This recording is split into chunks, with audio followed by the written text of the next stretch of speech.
Hello and welcome back to Shakesyear. We are working on Romeo and Juliet. We're almost done with Romeo and Juliet, as a matter of fact, and today we get to hear from Romeo in Act 5, Scene 3. So he was in Mantua and he found out that Juliet was dead because his friend Balthazar saw Juliet's body being taken from her home to the Capulets monument, but we, the audience, know that she just took a potion that makes it look like she's dead for 42 hours, and Romeo's supposed to go meet her in the monument or in the mausoleum and wake her up and take her back to Mantua. But the whole "this is a psych out" message didn't make it to Romeo, just the "Juliet's dead" message made it to Romeo. So before he left Mantua to come back to Verona to sneak into the monument and see her one more time, he bought himself some poison from the local apothecary so that he can end himself, knowing that it's sort of a rash decision, but he did it anyway.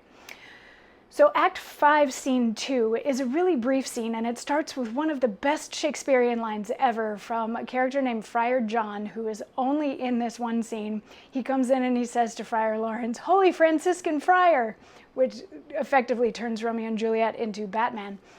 But Friar John is the one who was supposed to be taking the note from Friar Lawrence to Romeo to say that this whole thing with Juliet being dead was a fake and Romeo should just meet her in the tomb until she wakes up and then escape with her.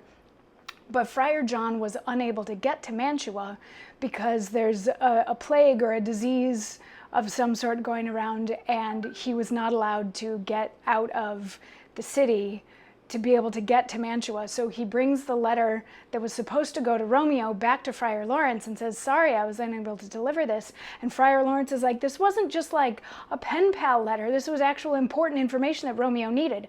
So Friar Lawrence gets his crowbar to head out to the mausoleum as well. And that's the end of Act 5, Scene 2.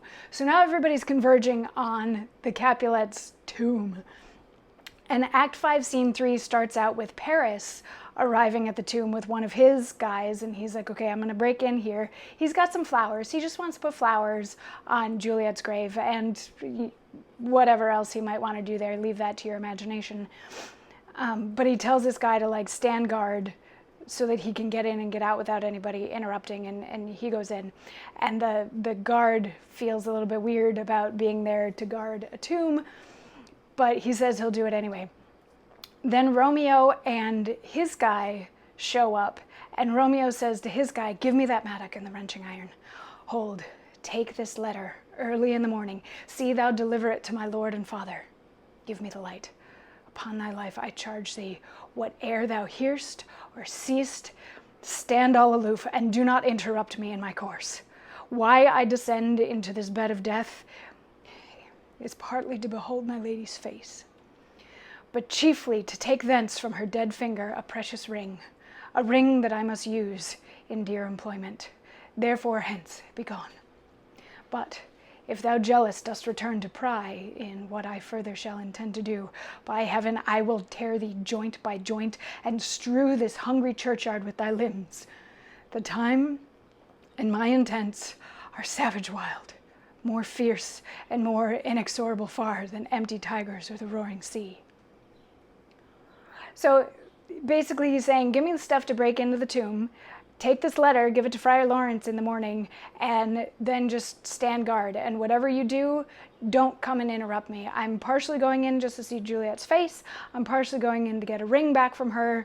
Whatever else you hear or see, do not react to it. Do not come in. Do not try to interrupt what's going on, or I will kill you, because things are a little crazy right now.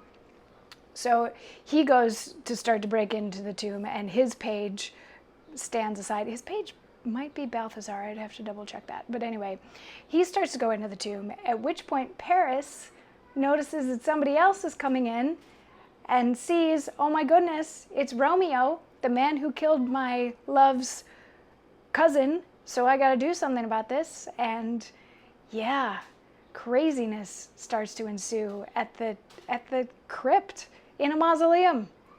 But there's a monologue there, so we'll get further into it tomorrow. So I'll see you then for that. Mwah.